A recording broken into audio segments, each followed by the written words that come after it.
There are 2.25 million pieces of litter a day dropped in the UK. That's 30 million tonnes a year, and that costs the British taxpayer £1 billion a year to clear up. And that's a tragedy. But don't come your old paragon of virtue with me, because your country is probably just the same. We're all guilty of it. 2.25 million pieces of litter a day for a country of approximately between 65 and 70 million people. We're all guilty in one way or another. So there's all this nonsense going on of worthless bits of food, wrappers and everything, bits of detritus, things that people can't be bothered recycling or putting in a bin or whatever, so they just throw it on the floor. But not everything is discarded deliberately. There are also things that are lost within that 2.25 million pieces. There are little treasures, little pieces of someone's life, little pieces of what we will think is insignificant pieces of litter, but may tell a tale, may be so important to someone, to some child, to some old person, to some anybody in the populace. It's maybe a child's toy, it may be a piece of costume jewellery of absolutely no value at all on the market, but which is a massive, massive value just purely and simply because of the history behind it, because of the stories they tell. When you pick up something and it's insignificant, a little child's toy, a little piece of costume jewellery, perhaps something of more value, to us, it's just an object, but within that object, there may be tales of things have happened in somebody's life, massive significance. You don't know whether that was the last object given to somebody by a dying parent. All right, you may think that's hyperbole, but not necessarily. It may be the case. Little pieces of someone's life lost in the street, never to be found again, but treated by everyone else, treated by society as an insignificance, when actually it may be devastating to lose. Everything has history. Something that came into being a nanosecond ago has a nanosecond of history. And that means that everything around us can tell a tale. Everything has history.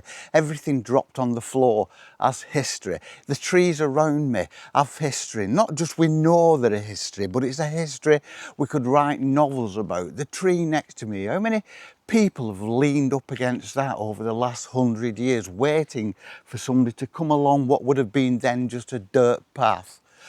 How many people, how many lovers have walked up here hand in hand in relationships that may have flourished and become lifelong, or tragedy that people have wept over?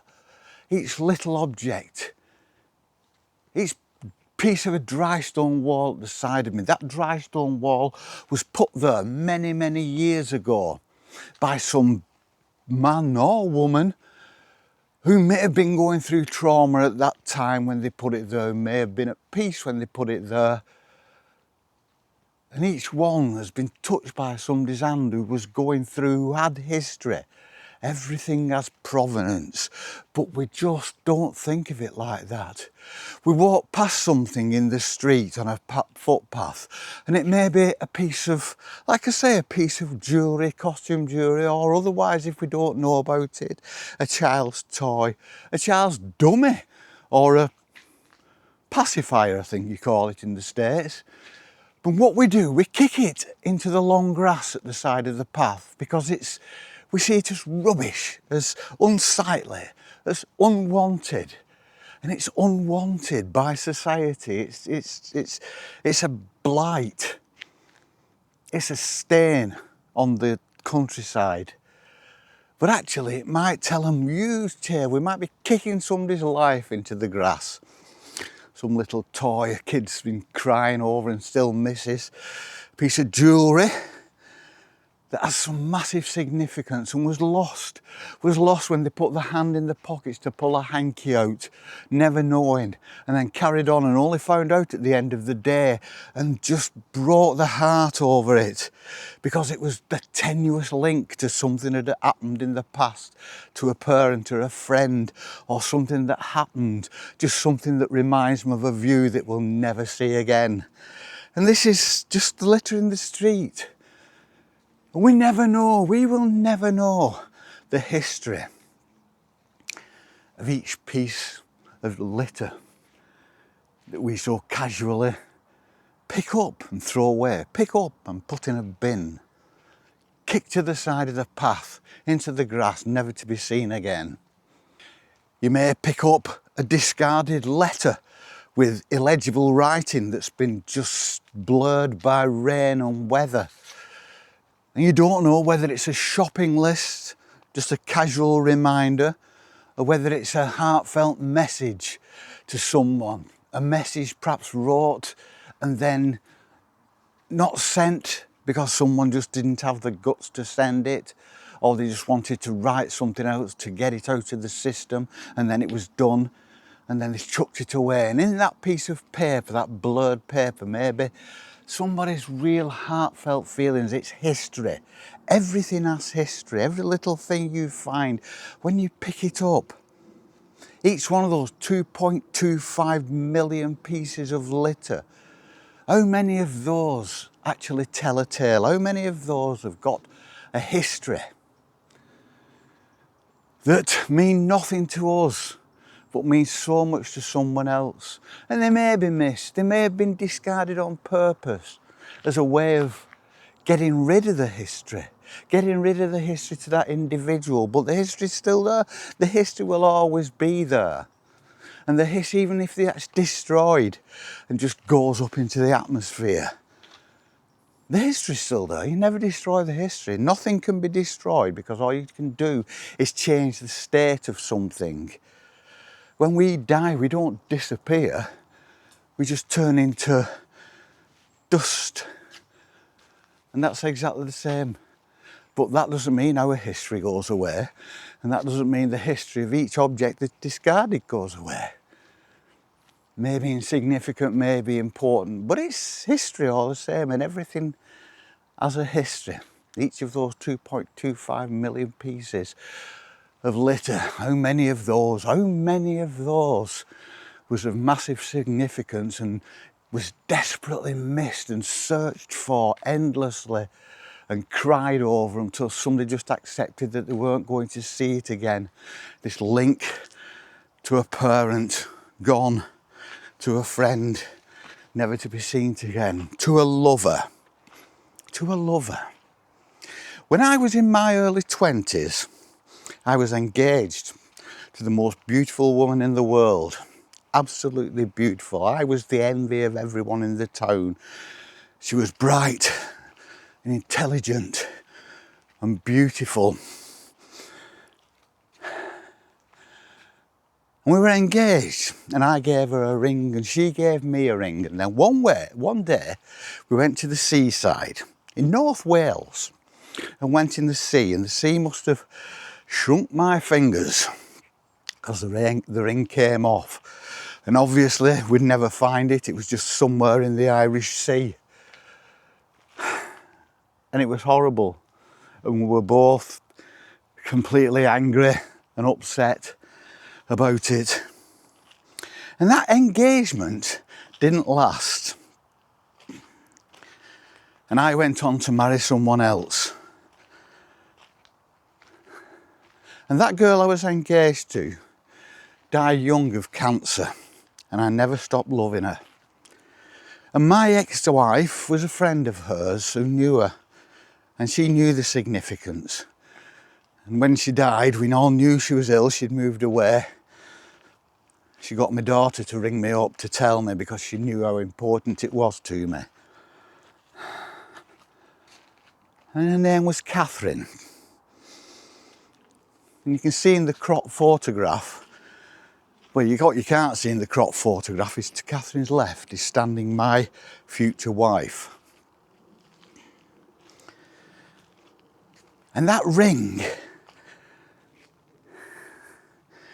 would I have still had it? I don't know, because I lose things, and I've lost many things over my life. I've lost rings and chains and all sorts of things that just disappeared in the moving through life. Would I have still had it? I may well have done, because it was of great significance to me. It had history, and it went.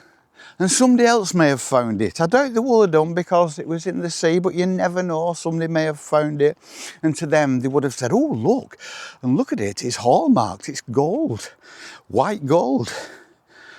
How fabulous. Well, that's all it would have been. They would have sold it and got a few quid for it. But to me, it was that beautiful woman. And it had history, and it told a tale. It was like a book. It was like a story. And it told a tale, and everything tells a tale, doesn't it? Everything tells a tale. And it may be tragic, a tale, and it may be a joyful tale, but at the end of the day, these tales make up our life. These tales, when we lose something that's of importance to us, it may not be of importance to anyone else, but it tells a tale, and it's part of our life. And it's almost like somebody's torn the pages out of the life, the book of our life. And you can start the story, and then you can read up to that point, and then it's gone. That point is gone. And then you pick up the story again a few pages later, and you carry on. But that little point, that little few pages that are ripped out, will never ever come back again. So what you do, you remember them and remember them, and then they start to drift away into the mists of time, and you remember them, and then you remember them as you wish to remember them, and the truth of the story becomes what people nowadays call your truth, how you remember it, and you make up your own narrative. And I've made up my own narrative about Catherine over the years. I mean, she was beautiful. I mean, everybody can see that. But I think we had spats along the way, didn't we? We must have done. But I just remember the relationship through rose-coloured glasses.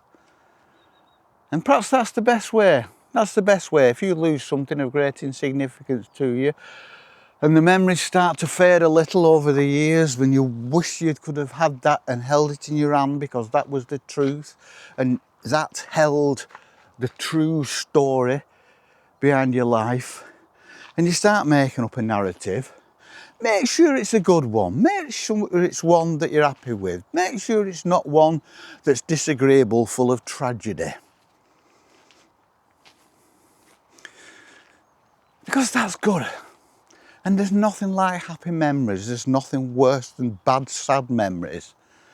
And would that life was full of happy memories. But obviously it isn't. So remember, when you pick something up that's been discarded deliberately or accidentally, and you look at it and it's of no great value, and you just chuck it away, just remember that to you that's just a piece of litter. But to someone else, it might mean the whole world. There's nothing you can do about it. It's up to you as a good citizen to put it in a dustbin where it can be disposed of, because you'll never find out. You'll never know the history behind that. You can never even dream to know the history behind that. So basically what you're doing is giving it a decent burial, aren't you? Just taking it away from society, where it can be abused and changed and altered, and just putting it somewhere quiet, where it can just spend the rest of eternity. The history never goes, does it? The history never goes. The tales never go. The stories, because they are stories, because they're just memories, there's nowhere for them to go. They will just drift about in the ether forever. Millions of them, all around us, all the time. It's good, and that's how it should be. And it's a warm morning this morning. I looked as I got up to see what the weather was going to do. And it said it was going to be warm, but it's early and I didn't think it was going to be this warm this early. So we may have to cut our walk short because I'm not sure Molly can make it all the way around this walk. And there's many flies out today because we're out in the fields and in the hedgerows. And they're driving me mad. So, have a good day.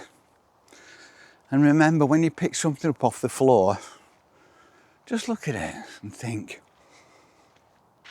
this could tell the story of someone's life, or at least have some mad significance to someday I'll never know, may not still be here. Mad, innit? Isn't life crazily interesting? And we shall see you on the flip. Peace and love.